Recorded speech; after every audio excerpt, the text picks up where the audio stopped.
today we would talk about adding some a little spice to your bluegrass rhythm guitar playing by adding in bass runs. Since we play rhythm 95% of the time, it's a good idea to focus on that a lot. Well, what you heard at the opening of the video was me playing through the chords to Blue Ridge Cabin Home, bluegrass standard. I was just improvising various bass runs in between the chords. This is assuming you know the basic boom chick rhythm guitar, this style of guitar. So the chords for this song are G, C, and D. And all a bass run is just a connecting line that connects one chord to the next. So a really simple example would be getting from G to C, something like this.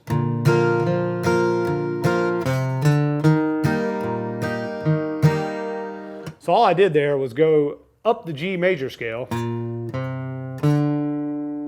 then landed, my final note was on the root of the next chord, C. So again.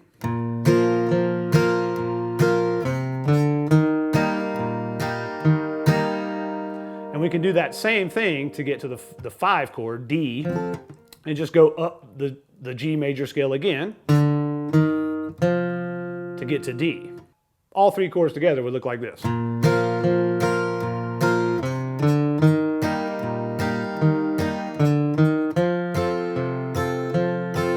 then to get back to G, I can approach that G chord by going below it in the G major scale and walking my way up to it. So if we put all that together, it sounds like this.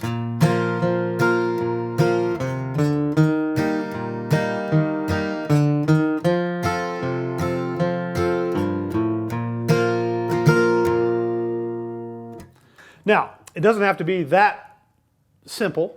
You can add more syncopation to your lines, sort of in the style of maybe Tony Rice. Let's turn on a click here so that you have a reference point to hear what these rhythms sound like against something.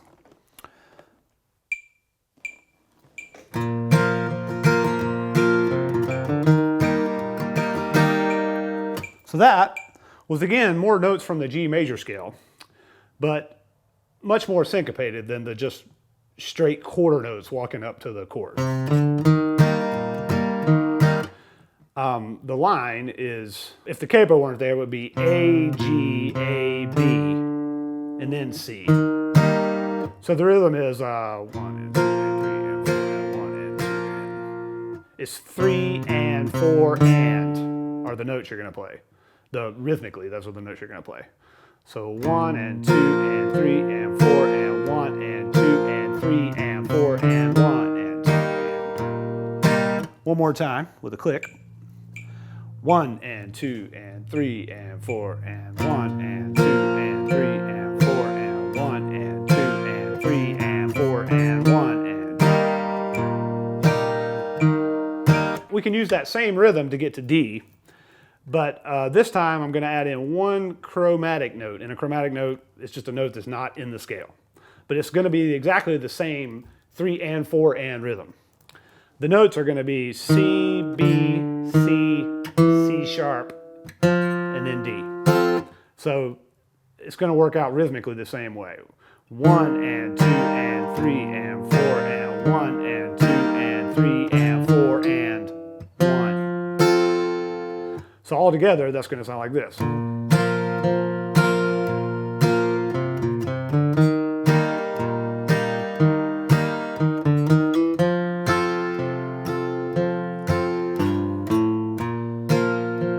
we just use the same bass run from the first example there. So now the idea is to learn several of these and just mix them up, you know. So we might play through that song something like this.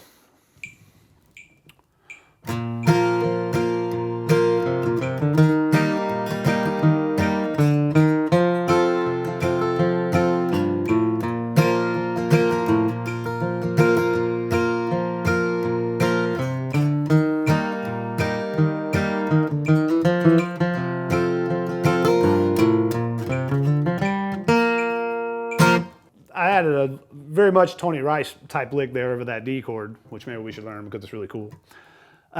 So the same idea, 3 and 4, 3 and 4 and, but this time on beat 1 over that D chord, I did this lick.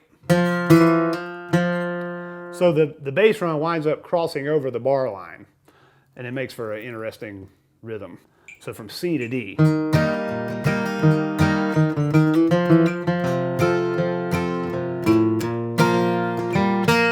more time.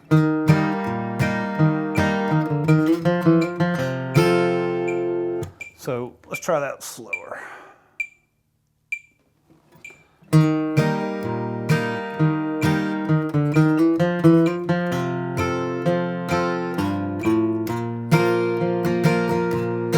Now the whole time in my mind I'm hearing that basic boom chuck rhythm always. So when I get onto that D chord, I'm on the second boom of the boom chuck rhythm. Boom chuck, right?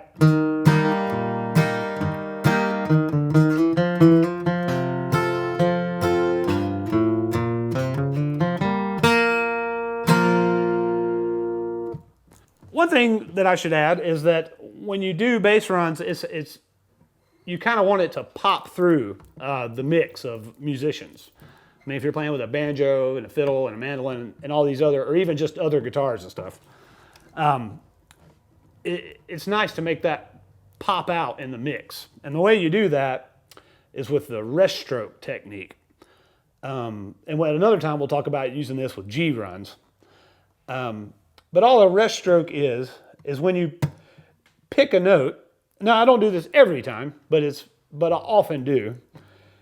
It's a rest stroke happens by when you pluck a string, you let the pick come to rest on the string, the adjacent string right below it. So it looks like that. And what that does, it just makes the note really loud, much louder. So here it is without a rest stroke. Here it is with one. I mean, you can really reach the top of your guitar's dynamic range really fast that way. I'll do a simple bass run from G to C, and this time I'll do it once without a rest stroke and once with a rest stroke.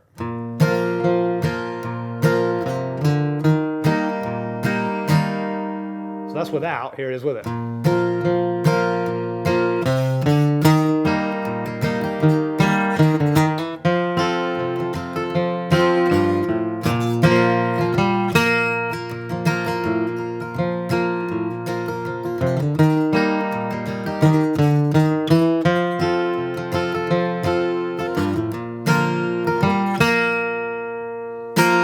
So I mentioned Tony Rice.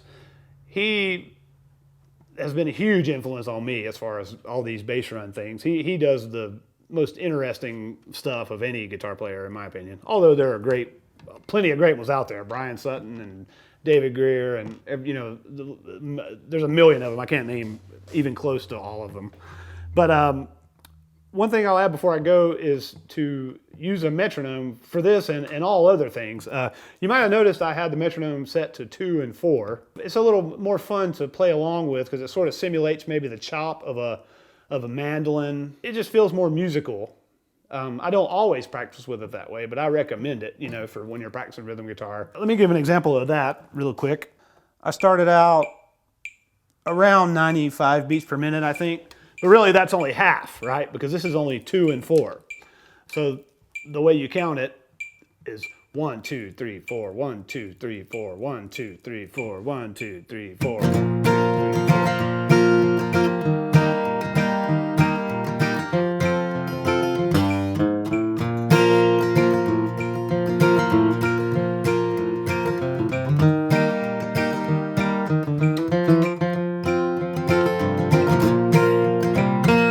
We'll give another example.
Bye.